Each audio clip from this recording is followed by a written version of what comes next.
What's up, YouTube? Welcome back to another episode of the Ozark Adventure. That's me. Today I'm going to be taking an adventure in my kitchen. I'm about to make some ham and beans, and I'm going to show y'all how I do it.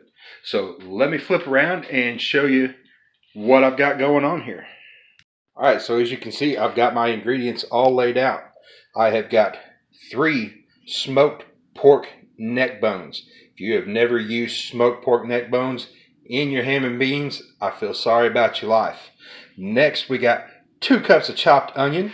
I have 10 cups of chicken stock, 2 cups of white beans that I pre-soaked overnight last night for 8 hours in the fridge, kosher salt, a tablespoon and a half of dried parsley with a couple bay leaves.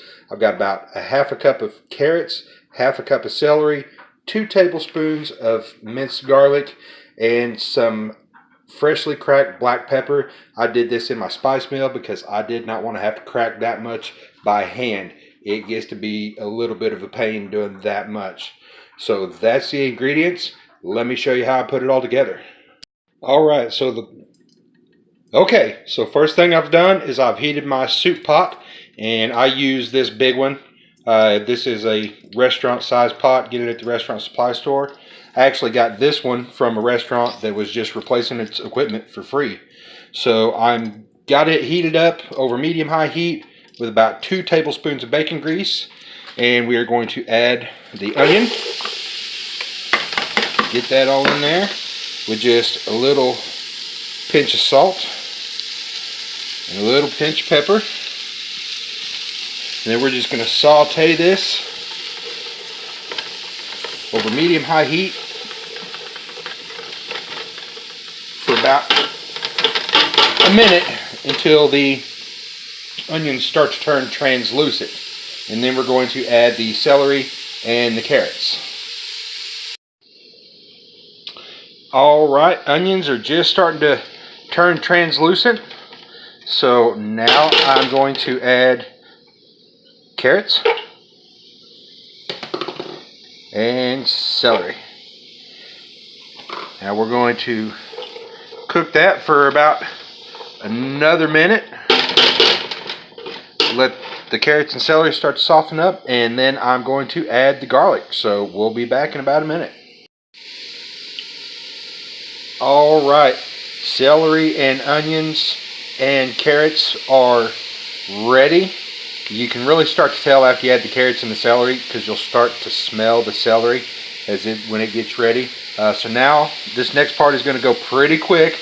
I'm adding the garlic. We just want to stir that around a little bit.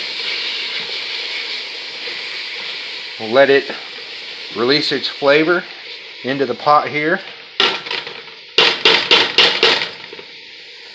Then we're going to go ahead and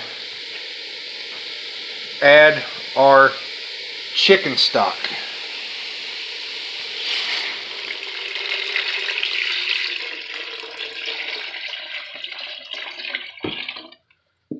Get that all in there. Now we're going to add our beans.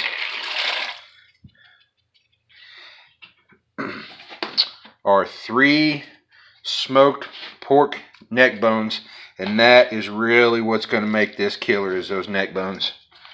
So get those down in there. Everybody get in the hot tub for the party.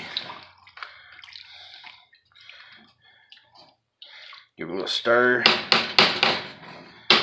Sorry if this video quality isn't the best. I'm trying to hold the phone, take the video, do all the cooking at the same time. So hopefully I'll be getting a little better video equipment later. So now we're going to add our dry parsley, our 2 bay leaves, a good bit of pepper. Add as much as you like. I like a lot of pepper. Some people don't. I don't think you can have too much. It really adds depth of flavor to your whatever you're cooking. If you don't salt and pepper everything while you're cooking, you're not doing it right, I promise. And we're going to add just another little pinch of salt. And we will taste this when it's getting pretty close to done, just make sure we don't need to add any more salt. But the broth itself has a little bit of salt in it, so. Alright, we're ready. All we got to do is bring this up to a boil, reduce it down to a simmer, and we're going to let it simmer for about 3 hours. In 3 hours, this will be ready to go. So we'll see you then for the taste test. Alright, y'all, it is ready. After the beans cooked for about 3 hours simmering, I just took the pork neck bones out, let them cool, shredded all the meat off of it, put it back on the pot, and it's sitting on low. Made a little bit of cornbread to go with it. So let's give this a taste and see how it is. Alright, there it is right there. Oh man, doesn't that look good? And look at that cornbread. Nice, fluffy, and moist. So let me just get a little bit of, oh yeah, get a nice big old bite.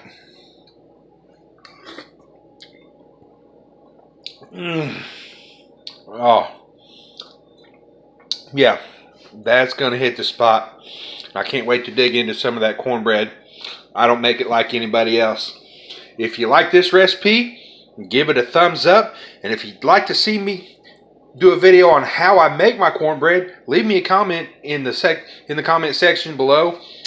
And maybe I'll do a little video on that. It's definitely a little different than most cornbread that people make.